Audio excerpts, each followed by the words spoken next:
Herkese merhaba. Bugün Türkiye Cumhuriyeti Devleti'nin kurucu lideri olan Mustafa Kemal Atatürk'ü anmak ve belki de Türkiye'de gezilmesi, bilinmesi gereken en anlamlı yerlerden biri olan Anıtkabir'i size anlatmak istiyorum.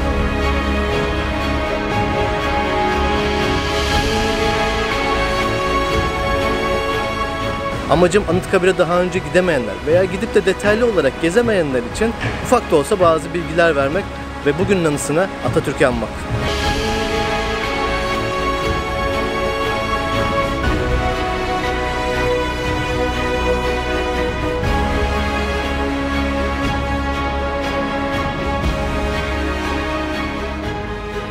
Başlamadan önce şöyle bir bilgiyi de sizinle paylaşmak istiyorum. Anıtkabir'in birçok bölgesinde fotoğraf ve video çekimi müze hariç olan yerde serbest. Fakat mikrofonla beraber ses kaydıyla yapılan çekimler yasak olduğundan, özel bir izne tabi olduğundan Anıtkabir'de ben size bir anlatım yapmadım.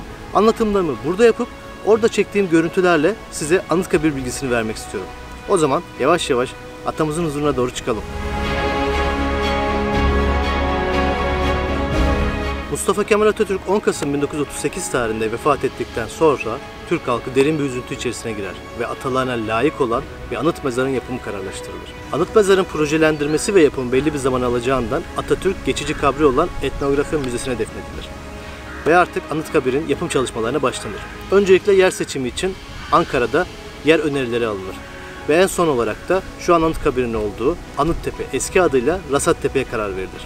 Rasattepe'de tesadüfe bakın ki M.Ö. 12. yüzyıla ait tümülüsler yani mezar kalıntıları varmış. Bu kalıntılar arkeolojik kazılarla beraber çıkartılıp şu anki Anadolu Medeniyetleri Müzesi'ne devredilir.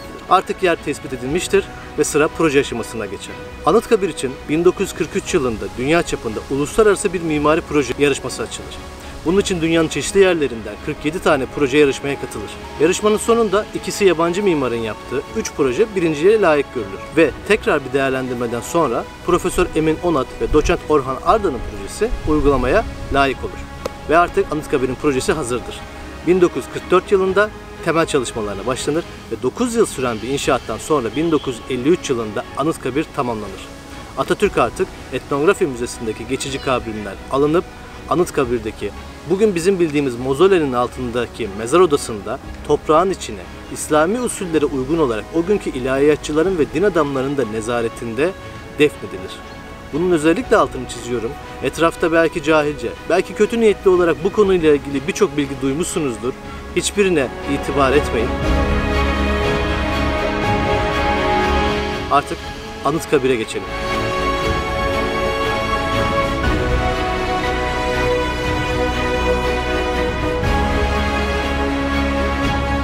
1940-50 yılları arasında Türk mimarlığında ikinci ulusal mimarlık akımı denen bir dönem vardır. Bu dönemde daha çok anıtsal yapısı ağır basan, simetriye önem veren ve kesme taş malzemenin kullanıldığı projeler yapılır.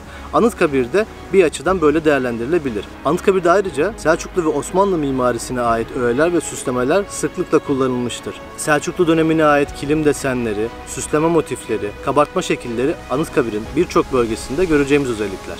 750 bin metrekareye yayılan Anıtkabir ana olarak iki aşamadan oluşuyor. Birincisi Barış Parkı, ikincisi Anıt Bloğu. Barış Parkı Atatürk'ün yurtta sulh cihanda sulh sözünden yola çıkarak dünyanın çeşitli yerlerinden getirilen 50 bin adet ağaç, bitki ve süs ağaçlarından oluşan Anıtkabir'e ilk girdiğimizde bizi karşılayan alan. Barış Parkı'ndan girdikten sonra Anıt Bloğu'na ulaşıyoruz. Anıt Bloğu da 3 kısımdan oluşuyor. Birincisi Aslanlı Yol, ikincisi Mozole, üçüncüsü de tören alanı. Ve ilk başta Anıtkabir'e ilk girdiğimiz yer Aslanlı Yol'dur. Şimdi Aslanlı Yol'un 26 basamaklı merdivenlerinden yukarıya doğru çıkalım.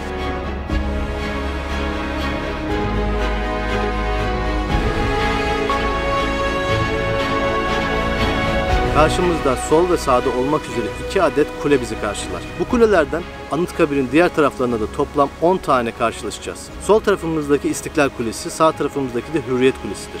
Şimdi İstiklal Kulesi'nin içine doğru girelim. Kulelerin içlerinde o kulelerin ismiyle ilgili Atatürk'ün özlü sözleri ve o isimle ilgili de kabartma ve yontular göreceksiniz. İstiklal Kulesi'ne girdiğimizde Anıtkabir'in maketi vardır.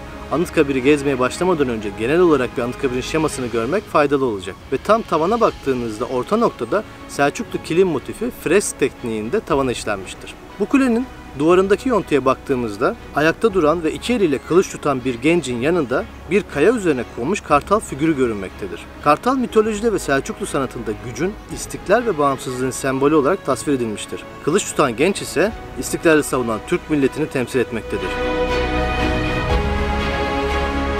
İstiklal Kulesi'nin dışına çıktığınızda karşınızda 3 kadından oluşan bir heykel grubu göreceksiniz.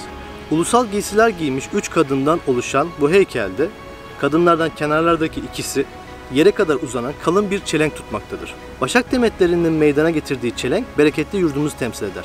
Soldaki kadın ileri uzattığı elindeki kapla Atatürk'e Tanrı'dan rahmet dilemekte. Ortadaki kadın da eliyle yüzünü kapamaktadır Atatürk'ün üzüntüsünden dolayı. Tüm bu heykellere genel olarak baktığınızda genel bir üzüntü yüzlerinde olsa da Türk milletinin, Türk kadınının vakur ve ağırbaşlı duruşunu heykellerdeki kübik formdan rahatlıkla görebilirsiniz. Şimdi karşı taraftaki Hürriyet Kulesi'ne geçelim.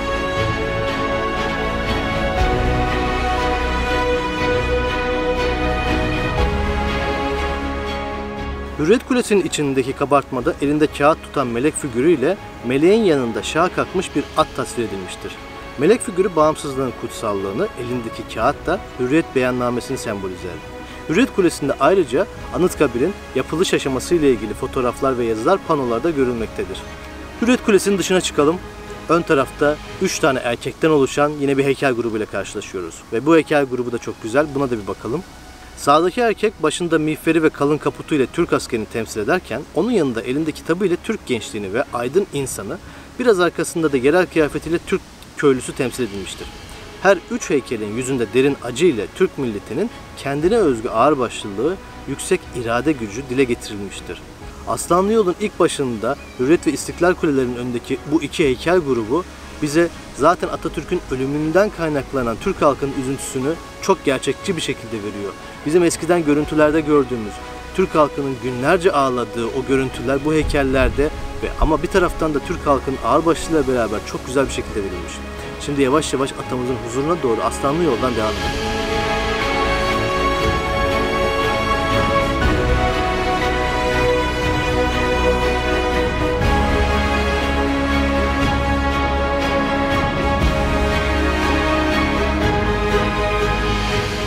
Aslanlı Yol, Anıtkabir'in en bilinen yerlerinden birisidir.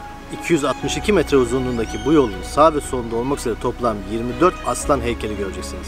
Bu 24 rakamı Türklerin Oğuz boyundaki 24 adet koldan kaynaklanıyor. Aslan tabii ki gücün sembolü ama aslanların oturur vaziyette duruşu Türklerin barışsever olmasından kaynaklanıyor. Yani kendine saldırılmadığı müddetçe barışsever ve uysal duran Türk halkı ülkesine saldırıldığında ve işgal edildiğinde bir aslan kadar kuvvetli ve yırtıcı olabilir.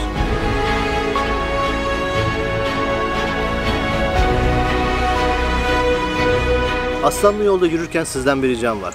Anıtkabir'i ben ziyaret ettiğimde çocuklarıyla beraber oraya gelen birçok aile var. Zaten çok kalabalık. Anne babalar çocuklarını aslan heykellerinin üzerlerine çıkartıp fotoğraf çektirmek gibi bir hevesleri, istekleri oluyor nedense. Ve görevli askerler de onları oradan indirmek için peşlerinden koşuyorlar. Bu yolun Atatürk'ün kabrine giden bir yol olduğunu unutmazsak, Atatürk'ü hissederek daha saygı içinde ve aslan heykellerinin üzerine çıkmadan 262 metrelik yolu yürümenizi öneririm. Buyurun devam edelim.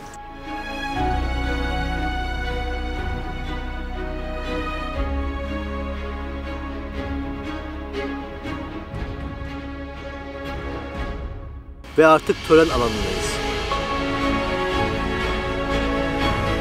15.000 kişi kapasiteli bu tören alanının zeminine baktığınızda renkli mermerlerden yapılan 373 adet kilim deseni göreceksiniz.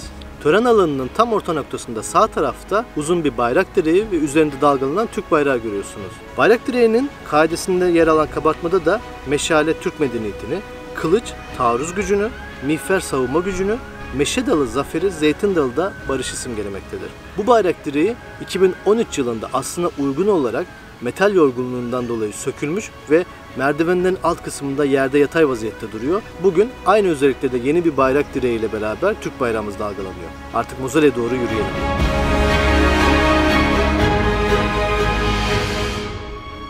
Mozoleye çıkacağınız merdivenlerden çıkmadan önce sağ tarafta ve sol tarafta 2 adet kabartma göreceksiniz. Sağ taraftaki kabartma Sakarya Meydan Muharebesi'ni anlatmaktadır. Merdivenlerin sol tarafında da Başkomutanlık Meydan Muharebesi'ni anlatan bir kabartma vardır.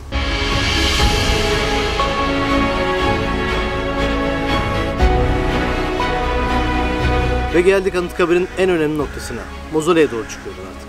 42 basamaklı merdivenlerden çıkarken orta bölümde hitabet kürsüsünü göreceksiniz. Bu kürsünün önünde hakimiyet kayıtsız şartsız milletindir yazar.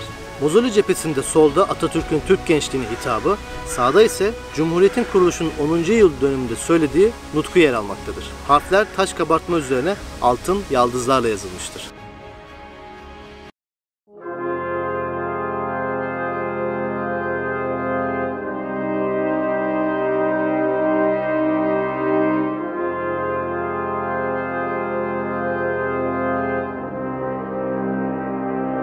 Girişin tam karşısında büyük pencerenin yer aldığı nişin içinde Atatürk'ün sembolik lahti bulunmaktadır. Lahit taşı tek parça kırmızı mermerdendir ve 40 ton ağırlığındadır.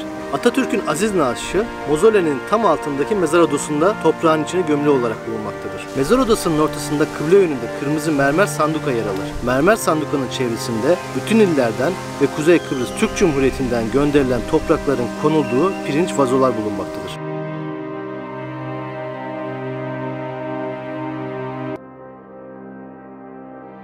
Bugün Atatürk'ün aramızdan ayrılışının yıl dönümü olması sebebiyle size Anıtkabir'in yapım aşamasını ve özelliklerini anlatmaya çalıştım.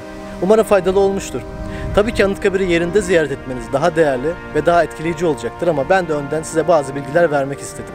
Bugünlük benden bu kadar. Atamızı rahmet, saygı ve minnetle anıyoruz. Bir sonraki videoda görüşürüz. Hoşça kalın.